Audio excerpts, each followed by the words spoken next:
नमस्कार दोस्तों। Law of one, सत्र पहला, जनवरी 15, 1981।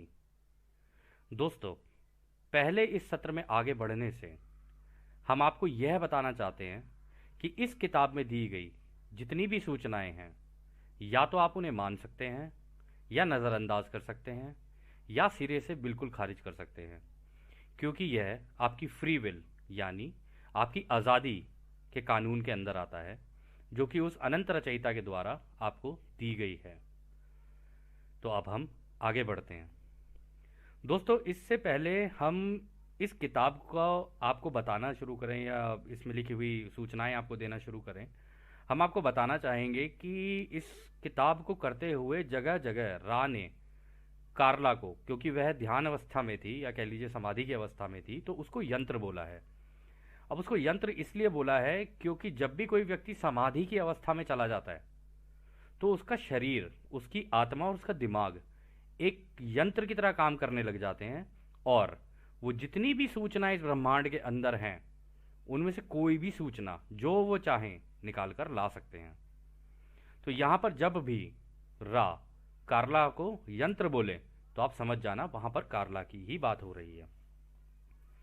तो शुरुआत ऐसे करते हैं कि रा कार्ला के द्वारा बोलते हैं कि हम रा हैं, हमने पहले इस यंत्र से बात नहीं की है, हमें इंतज़ार करना पड़ेगा जब तक कार्ला की कंपन हमारी कंपन से ना मेल खा जाए, क्योंकि हम बहुत ही पतली कंपन से बात कर रहे हैं। अच्छा दोस्तों, यहाँ पर ये जो कंपन बोल रहे हैं, कंपन का मतलब होता है अंग्रेजी में फ्रीक्वेंसी। अब जैसे आप रेडियो चलाते हैं, रेडियो को अगर आपको मान लो किसी एक चैनल पे चलाना है तो आप 105 पे करोगे, 104 पे करोगे, 108 पे करोगे, 18, तो जिस भी उस पे करोगे आप, वो उसकी एक पर्टिकुलर फ्रीक्वेंसी होती है जिस पर वो चलता है, जिस पर से वो आवाज़ आएगी। यहाँ पर रा बोल रहे हैं कि हम बहुत ही पतली कंपनता से बात कर रहे हैं, यानी वो जिस फ्रीक्वेंसी से बात कर रहे हैं वो इतनी सूक्ष्म है, इतनी सूक्ष्म है कि एक रेडियो, एक टीवी या कोई भी यंत्र उसको पकड़ नहीं सकता। उसको केवल पकड़ने का एक ही तरीका है कि आप समाधि की अवस्था में हो, यानी ध्यान की अवस्था में हो, तो ही वो कंपनता मेल खा सकती है किसी और की कंपनता से जिससे आपको सूचनाएं प्राप्त करनी है। तो वो आगे कहते हैं, हम आपका स्वागत अपने अनंत रचयिता के प्रेम और रोशनी में करते हैं। हमने आपके समूह को देखा है, हमने आपके समूह में बुलाया भी गया है, क्योंकि आपको विभिन्न अनुभव लेने हैं जो कि काफ़ी भीषण ध्यान अवस्था में आकर की जाती है, ताकि आप अपने शरीर, दिमाग और आत्मा के मायाजाल को समझ सकें, जिसको आप सत्य की खोज कहते हैं। ये बातें जैसी थी वैसी ही हैं, बस हम इसे अलग तरीके से बता रहे हैं। हम एक ग्रहों के महासंघ से हैं जो अनंत रचयिता की सेवा में काम करता है, और एक महत्वपूर्ण बात कहता है कि सभी चीज़ें, सभी जिंदगियां, सभी रचनाएं और संरचनाएं उस अनंत रचयिता के एक असली सोच का हिस्सा है। वह कौन सी सोच थी जो कि अनंत रचयिता की असली सोच का हिस्सा थी? कितनी सोचों में आपने उसकी बनाई हुई रचना को सोचा? क्या उन सोचों में प्रेम था? क्या दूसरों के प्रति सेवा थी? और क्या सेवा उनको मुफ्त में दी गई?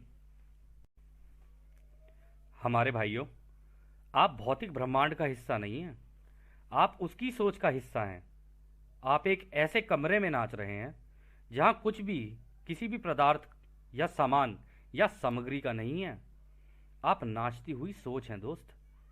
आप अपना शरीर, अपना दिमाग और अपनी आत्मा को कुछ अजीब से रूप में घुमा रहे हैं, क्योंकि आपको अभी तक समझ नहीं आया है कि आप उस अनंत रचयिता की सोच का हिस्सा हैं। अब हम अपनी सोच की कंपनता को डॉन पर केंद्रित करते हैं।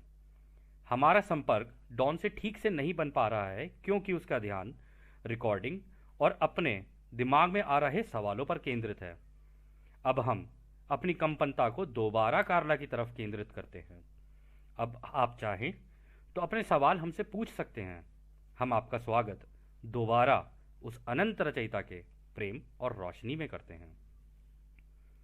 तो दोस्तों, यहां से फिर डॉन सवाल करना शुरू करते हैं। डॉन कहते हैं, हमें लगता है कि इस ग्रहों के महासंघ का कोई ज़रूरी उद्देश्य है। अगर यह सही है तो क्या हम जान सकते हैं कि वह उद्देश्य क्या है?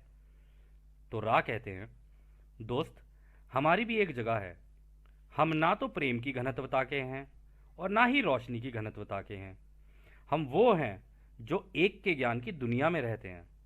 हमारे यहाँ सभी विभाजन खत्म हो चुके हैं, सारी मुश्किलें आसान हो चुकी हैं, सारे विरोधाभासों का ज्ञान या उपाय है। हम सब एक हैं, यही हमारी प्रकृति है और यही हमारा उद्देश्य है। दोस्तों, यहां पर इन्होंने एक शब्द का इस्तेमाल किया, घनत्वता। घनत्वता किसको कहते हैं? घनत्वता कहते हैं कि जैसे आप अपने शरीर को छुएं तो वो कितना ठोस है, इससे उसकी घनत्वता का पता चलता है। और घनत्वता सोच की भी होती है कि आपकी सोच किस प्रकार की है। यदि आप टेबल देखें, कुर्सी देखें, कुछ भी देखें, दीवार देखें, जमीन देखें, कुछ भी देखें, हर चीज की घनत्वता अलग अलग है। और ये जो घनत्वता है, इसके पीछे का जो कारण है वो रा अभी हमें आगे बताएंगे। तो रा जिस घनत्वता में है वहां पर हमारे जैसे शरीर नहीं है। वहां पर इतने हल्के शरीर हैं इनके, प्योर रोशनी के बने हुए। मतलब ऐसी रोशनी जो अगर हमारी आंखों के सामने आ जाए तो हमारी आंखें चुंधिया जाएं या हमारी आंखों से आंसू बहने शुरू हो जाएं। ये ऐसी रोशनी के शरीर हैं इनके। तो वो यही बताना चाह रहे हैं कि हम ना तो प्रेम की घनत्वता के हैं और ना ही रोशनी की घनत्वता के। हालांकि ये बोल रहे हैं कि हम रोशनी की घनत्वता के नहीं हैं, लेकिन ये पूरा ज्ञान प्राप्त करने के बाद ना इनके शरीर इतने हल्के हो गए हैं ना कि आप अंदाजा नहीं लगा पाएंगे। खैर, जो भी है, आगे चलते हैं। तो रा कहते हैं, हम तुम्हारी धरती पर बहुत पुराने हैं और इस एक के ज्ञान को कई हद तक अपनी सेवा के रूप में दे चुके हैं, जिसमें हमने बताया था कि सब एक है, आप सब और आपकी प्रकृति भी एक है। हम आपकी धरती पर चल चुके हैं, हमने आपके चेहरे भी देखे हैं, परंतु ये हमारे ग्रहों के महासंघ के सारे लोगों ने अनुभव नहीं किया है। हमें पता चला है कि यह कारगर साबित नहीं हो पाया है। पहले भी जब भी हमने कोशिश की, यह कारगर साबित नहीं हुआ। हालांकि हम इसे अपना उत्तरदायित्व मानते हैं कि जो शक्तियां और समझदारी हमें इस एक के ज्ञान से मिली हैं, हम उनको आपसे आज भी साझा कर सकें। हम इसको आपके इस युग या साइकिल के अंत होने तक करते रहेंगे, और अगर इसमें ना कर पाए तो अगली में करेंगे। हम समय का हिस्सा नहीं हैं, इसलिए हम आपके किसी भी समय में आ सकते हैं। क्या ये जानकारी आपको हमारा उद्देश्य जानने के लिए काफ़ी है, हमारे दोस्त, हमारे भाई? तो डॉन कहते हैं, जी हाँ, धन्यवाद। फिर अगला सवाल डॉन करते हैं, हमने ये रा नाम मिस्र की सभ्यता में सुना है, क्या आप उस रा से कोई संबंध रखते हैं? तो रा कहते हैं, हाँ मेरे भाई, वो रा हम ही हैं। तो डॉन कहते हैं, क्या आप बता सकते हैं कि मिस्र की सभ्यता में आपकी क्या भूमिका थी? तो रा कहते हैं, ये जो शब्द रा है, ये हमारी ही पहचान है। हम एक ऐसा समूह हैं जो दिमाग में ही एक दूसरे से बात कर सकते हैं, जिसको तुम टेलीपैथी बोलते हो। दोस्तों, टेलीपैथी एक ऐसा तरीका है जिसमें आपको मुंह से बोलने की कोई ज़रूरत नहीं है।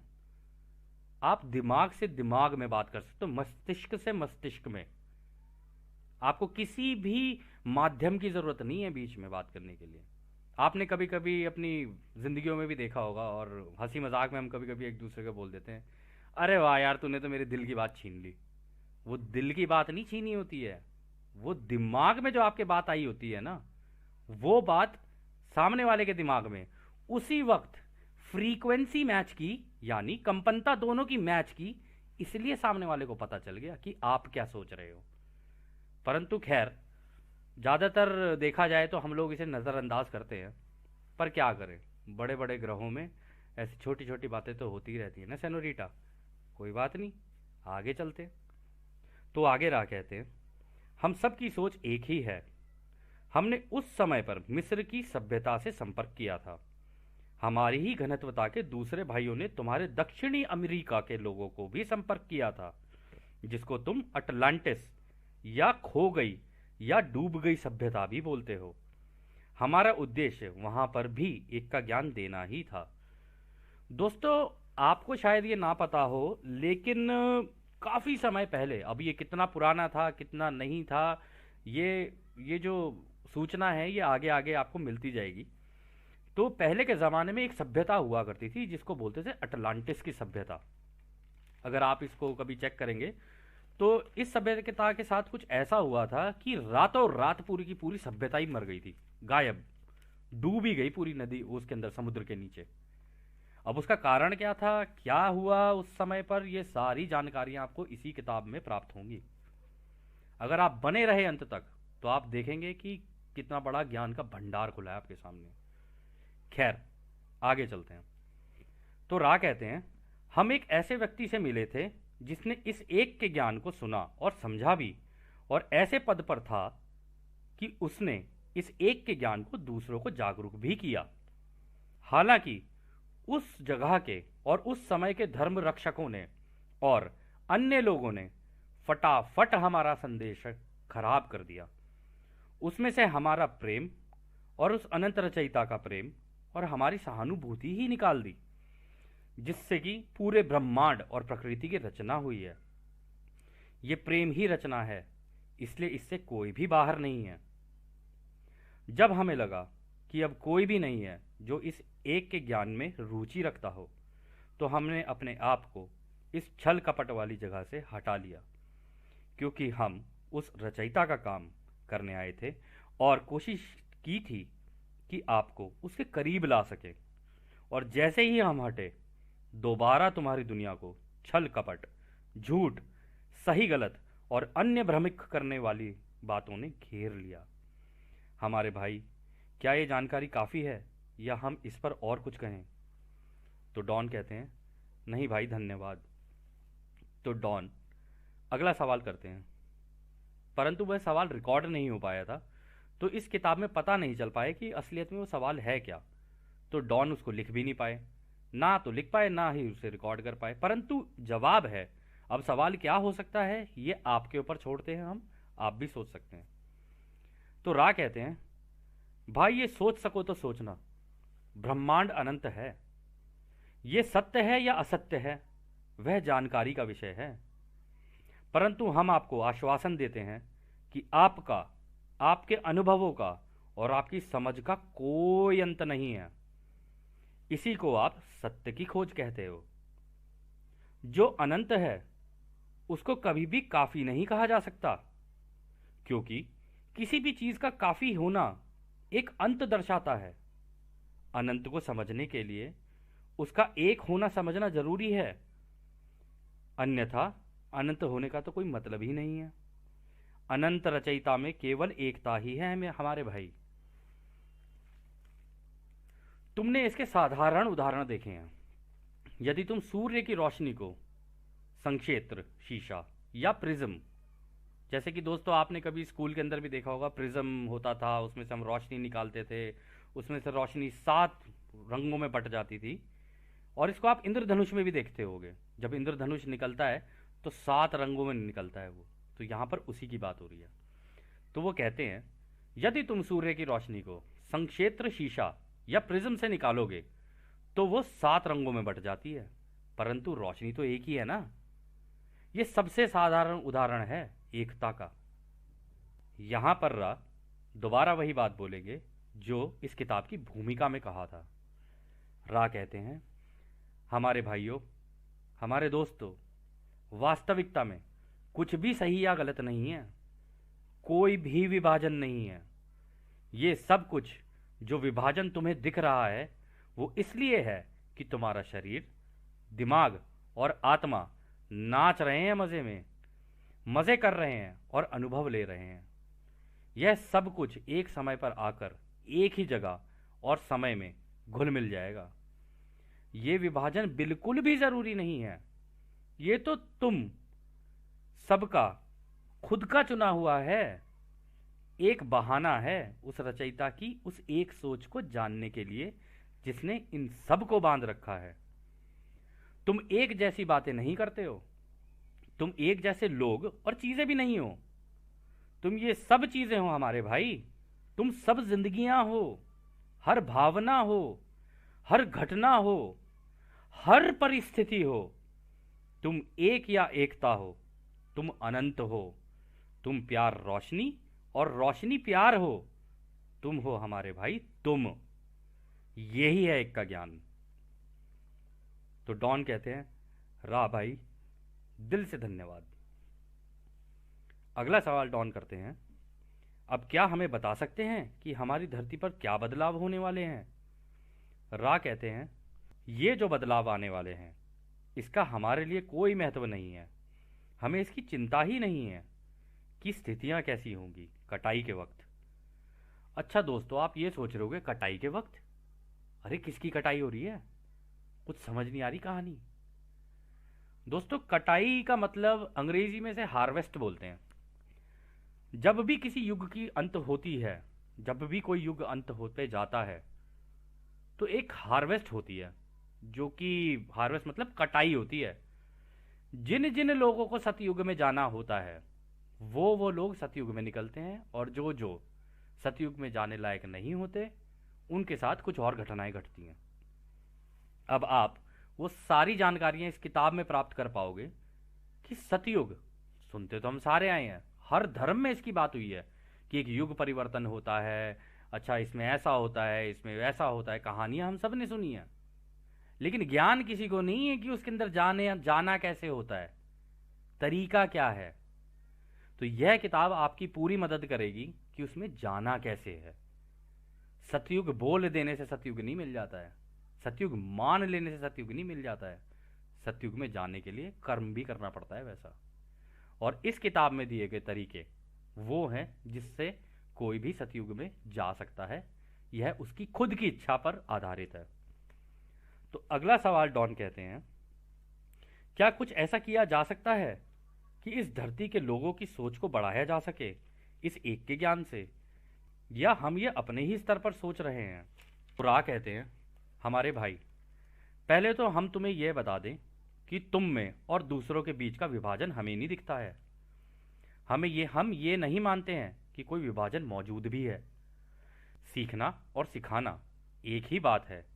जो तुमने सीखा और दूसरों को नहीं सिखाया तो तुमने अपने लिए और दूसरों के लिए कोई मदद नहीं की। दूसरा ये कि ये वो ब्रह्मांड की जानकारी है जो हमने सीखी है और तुमसे साझा कर रहे हैं। एक समूह में एक दूसरे को दी गई जानकारी है जो एक तरह की समझ को जन्म देती है और किसी एक या पूरे समूह को साझा की जाती है। इसलिए हम अपने और तुम्हारे बीच में बिना किसी भेदभाव के अपने को तुमसे मिला के इस ब्रह्मांड की रचना और खासकर की इस एक के ज्ञान को रख पा रहे हैं। अब हम तुम्हारे लोगों के बीच में मौजूद नहीं हैं, क्योंकि उनको अभी भी नहीं पता है कि ये ध्यान की अवस्था में जाकर हमसे संपर्क बनाया जा सकता है। हम तो बस दूर रहकर कोशिश कर रहे हैं कि हमें भी देख लो भाइयों, एक उदाहरण की तरह ही देख लो कि हम भी उसी रचयिता के रास्ते पर सीख सीख कर और सिखा सिखा कर आगे बढ़ गए और आगे ही निरंतर बढ़ते चले जा रहे हैं। हम बिना किसी विभाजन के तुम्हारे शरीर, दिमाग और आत्मा और ब्रह्मांड के ज्ञान को देने की कोशिश कर रहे हैं। यदि तुम थोड़े से ही लोगों को बेशक जागृत कर पाए तो भी यह बहुत बड़ा कारण है कि इस मेहनत को किया जाए। किसी एक की सेवा करना सबकी सेवा करना होता है हमारे भाई। इसलिए हम दोबारा दोहराते हैं, पूरे ब्रह्मांड में केवल एक ही काम सबसे कीमती है, सीखना और सिखाना, सिखाना और सीखना। इससे बड़ी कोई मदद नहीं है उस रचयिता की असली सोच को दर्शाने की, क्योंकि अभी भी कई चीजें और बातें अनसमझी और रहस्यमय बनी हुई हैं। इसलिए अपने लोगों की मदद करना, उनको सिखाने में और उनसे सीखने में, यह सबसे बड़ी मेहनत है कि अगर तुम करो या ना करो यह तुम्हारी इच्छा है, परंतु अगर तुम ये करते हो तो इससे बड़ा कार्य पूरे ब्रह्मांड में कोई नहीं है। इससे ज्यादा हम दूसरों की सेवा की इच्छा को नहीं बता सकते कि इसका महत्व कितना है। यह सबसे महत्वपूर्ण कार्य है पूरे ब्रह्मांड का। तो डॉन कहते हैं, धन्यवाद रा भाई। अगला सवाल डॉन करते हैं, क्या आप भविष्य में भी बातें करने के लिए उपस्थित रहेंगे? तो रा कहते हैं, हमारा कार्ला से अच्छा संपर्क बना हुआ है, क्योंकि इसको अभी भी कुछ समाधि के अनुभव हुए हैं। वो हमारी जानकारियों को आगे भी तुम्हें बताएगी। हालांकि हम तुम्हें कहेंगे कि इसका ध्यान रखना ताकि ये संपर्क बना रहे। क्या तुम जानते हो कि ये कैसे करना है? डॉन कहता है, नहीं, क्या आप बता सकते हैं? रा कहता है, जब यह समाधि अवस्था में हो तो धीरे से इसका नाम दोहराते रहना जब तक कि ये कुछ बोल ना पड़े। इसके बाद इसकी गर्दन के पीछे वाले हिस्से पर अपना हाथ प्यार से रखना ताकि इसमें ऊर्जा का संचार हो, और अंत में एक कटोरे में पानी डालकर उसमें अपने प्रेम की भावना को सोचकर कि जैसे कि वो इस पानी में जा रही हो, उसको पिला देना। इससे उसके अंदर प्रेम की कंपनता और संवेदनशीलता बढ़ जाएगी। कार्ला अभी काफी थक चुकी है, हालांकि इसका दिल ऐसा है कि वह इस कार्य के लिए किसी भी हद तक जा सकती है। हम नहीं चाहते कि इसको कुछ हो, इसलिए ये सत्र हम यहीं रोकते हैं। अब हम चलते हैं। इसको तब तक मत छूना जब तक तुम इसे इसके नाम से बुलाओ तो जाग ना जाए। अब हम चलते हैं हमारे भाइयों। हम तुमको उस अनंत रचयिता के आनंद और शांति में छोड़कर चलते हैं। आगे चलो, निरंतर चलो उस अनंत रचयिता के शक्ति, प्रेम और शांति में। आद ने हमारे भाइयों, आद ने। दोस्तों, जब भी ये सत्र अंत होते हैं ना, तो रा बाय बाय जैसे हम करते हैं ना, उसको बोलने के लिए बोलते हैं आद ने। सुंदर शब्द है।